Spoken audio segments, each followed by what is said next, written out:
Psalm 84 mentions a place called the Valley of Baca, a blessed location for pilgrims passing through on their sacred journey. For centuries, Western scholars have insisted it's somewhere in Israel. But there's a problem. No archaeological evidence, no geographic match, no historical attestation. When you examine the linguistic evidence, the contextual clues, and the geographic connections, everything points to one place: Mecca. The Hebrew Bakkah and the Arabic Bakkah, the Quran's name for Mecca, use identical consonant roots. This isn't speculation, this is linguistic fact. The question isn't whether they're connected. The question is, why does Western scholarship deny what the evidence clearly shows? Let's start with what the Bible actually says. Psalm 84, verses 5 through 7. Blessed are those whose strength is in you, whose hearts are set on pilgrimage. As they pass through the Valley of Baca, they make it a place of springs. The autumn rains also cover it with pools. They go from strength to strength, till each appears before God in Zion. Notice several key elements. First, this is explicitly about pilgrimage. People whose hearts are set on a sacred journey to appear before God. Second, the Valley of Baca is described as a place pilgrims pass through. It's part of the pilgrimage route, a significant stopping point. Third, it's associated with springs of water in what appears to be a desert region. Water in the desert is miraculous, life-giving, divinely provided. Fourth, those who make this pilgrimage are called blessed. This isn't just any location, it's sacred geography with spiritual significance. And fifth, notice what's missing. No indication this valley is in Israel, no tribal territory mentioned, no connection to Canaan or Jerusalem's immediate vicinity, just the Valley of Baca, as if the location should be known. Now let's examine the name itself. Baca. In Hebrew, it's written Beit Kaf Aleph. 3 consonants, BKA. The Arabic name for Mecca is Bakkah, written Bakaf Ha. Same 3 consonant sounds, BKA. These aren't similar. These are identical in their consonantal structure. In Semitic languages like Hebrew and Arabic, consonants carry the meaning. Vowels were added much later by scribes and don't appear in the original texts.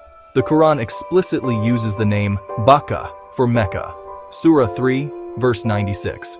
Indeed, the first house established for mankind was that at Bakkah, blessed and a guidance for the worlds. The Quran identifies Bakkah as Mecca, the location of the Kaaba, the house Abraham and Ismael rebuilt according to Islamic tradition.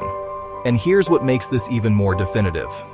Mecca itself, with the M instead of B. Linguistically, M and B are labial consonants. They're formed with the lips and are frequently interchangeable. The sounds are so close that languages often substitute one for the other. So Bakkah, Baca, and Mecca are all linguistic variants of the same root, all referring to the same place. You have 3 names: Bakkah, Biblical Hebrew; Baca, Quranic Arabic; Mecca, Common Arabic, all with interchangeable labial consonants, BM, and the same KA structure. This isn't just similar. This is the same word in different Semitic dialects pointing to the same location. These aren't similar. These are identical in their consonantal structure. Now let's examine the name itself, Bakkah. In Hebrew, it's written Beit Kaf Aleph, 3 consonants, B-K-A.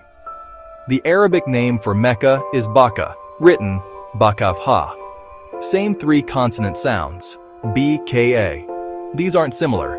These are identical in their consonantal structure. In Semitic languages like Hebrew and Arabic, consonants carry the meaning. Vowels were added much later by scribes and don't appear in the original texts. The Quran explicitly uses the name Bakkah for Mecca. Surah 3, verse 96. Indeed, the first house established for mankind was that at Bakkah, blessed and a guidance for the worlds. The Quran identifies Bakkah as Mecca, the location of the Kaaba. So we have a place in the Hebrew Bible called Bakkah, a place in the Arabic Quran called Bakkah, identical consonantal roots, BKA, same pronunciation when spoken, both associated with pilgrimage, both in desert regions with water springs. Western scholars will call this coincidence, but linguistics doesn't work that way. When two closely related Semitic languages use identical consonantal roots for a sacred pilgrimage site in desert territory with divinely provided water, you're not looking at coincidence. You're looking at the same place being referenced in two different traditions that share Abraham as their patriarch. But the connection goes deeper. Let's trace the biblical geography. Genesis 21 tells us that after Hagar and Ismael left Abraham's household, they settled in a specific location. Genesis 21-21. He lived in the wilderness of Paran, and his mother took a wife for him from the land of Egypt. The wilderness of Paran. This is where Ismael settled. This is where his descendants lived. This is the territory of Ismael's inheritance. Where is Paran? Multiple biblical references place Paran in the desert regions south and southeast of Canaan, in the northern Arabian Peninsula, not in Israel, not in Canaan, in Arabia. Deuteronomy 33:2 connects Paran with Sinai and Mount Seir, placing it in the southern desert regions. Habakkuk 3:3 mentions God coming from Teman and the Holy One from Mount Paran, again, southern Arabian territory. Islamic tradition has consistently identified the region around Mecca as Paran. This isn't modern invention to fit the narrative. This is preserved tradition going back to the earliest Islamic sources, confirmed by geographic descriptions. So, Ismael settled in Paran. Paran is in northern Arabia. Mecca is in northern Arabia, in the region Islamic tradition identifies as Paran. The geographic context fits perfectly. And then there's the well. Genesis 21:19 records the moment when Hagar and Ismael were dying of thirst in the wilderness. Then God opened her eyes, and she saw a well of water, and she went and filled the skin with water and gave the boy a drink. God provided a well of water for Hagar and Ismael in the wilderness where they settled, a divinely provided spring in the desert, a miraculous source of life-giving water where death seemed certain. Now the psalm says the Valley of Baca is a place of springs, water in the desert where pilgrims find refreshment. In Islamic tradition, the well God showed to Hagar is called zamzam, and it's located in Mecca, directly next to the Kaaba. According to Islamic sources, when Hagar was desperately searching for water for dying Ismael, she ran between two hills 7 times. Then the angel appeared and struck the ground, and water burst forth by the feet of Ismael. The Zamzam well still flows today. After thousands of years, it continues to provide water for millions of pilgrims who come to Mecca annually. Muslims believe this is the same well God provided for Hagar and Ismael. Let's connect the dots. Genesis places Hagar and Ismael in Paran with a divinely provided well. Psalm 84 describes Bakkah as a pilgrimage site with springs of water. Islamic tradition places Hagar and Ishmael in Mecca with the Zamzam well. The Quran identifies Bakkah as Mecca, the site of the first house for mankind. Every piece of evidence, geographic, linguistic, traditional, and textual, points to the same location. And here's what Western scholarship doesn't want you to know. Jews were living throughout pre-Islamic Arabia. Major tribes in Medina, powerful communities in Khaybar, even a Jewish kingdom in Yemen. But there's one place they weren't, Mecca itself. Despite being everywhere else in the region, there's zero historical documentation of Jews living in Mecca. None. They were in every surrounding area, but not in the sacred city itself. Why? Islamic sources tell us these Jewish tribes had migrated to Arabia because their scriptures indicated a prophet would arise from this region who would call them to pilgrimage, to Hajj, at the sacred house. Psalm 84 says it explicitly, "Blessed are those whose hearts are set on pilgrimage, as they pass through the Valley of Baca." The Jews knew this pilgrimage destination was in Arabia. They knew it was Bakkah, Mecca. They were waiting to be called to Hajj at Abraham's house, just as the psalm described. But they couldn't enter Mecca. So where did they settle? Medina, 210 miles north of Mecca. Khaybar, in the surrounding region, as close as they could get to the place where they knew the prophet would arise and call them to the blessed pilgrimage. They knew Bakkah was Bakkah, They knew the pilgrimage destination. They were positioned and waiting for the call. And when Muhammad arose in Mecca and called people to Hajj at the house Abraham and Ismael rebuilt, the exact pilgrimage the psalm describes, they recognized it immediately. This was what they'd been waiting for. But when they realized the prophet came from Ismael's line instead of Isaac's, and that Arabs would be the ones leading this pilgrimage, many rejected him. Not because the location was wrong, not because the pilgrimage wasn't prophesied, but because they wanted the honor for themselves. The very presence of Jewish communities surrounding Mecca, waiting, watching, is itself evidence that they knew what the Bible said. They knew Bakkah was Mecca. They knew Hajj would be called from there. They were waiting for Psalm 84 to be fulfilled.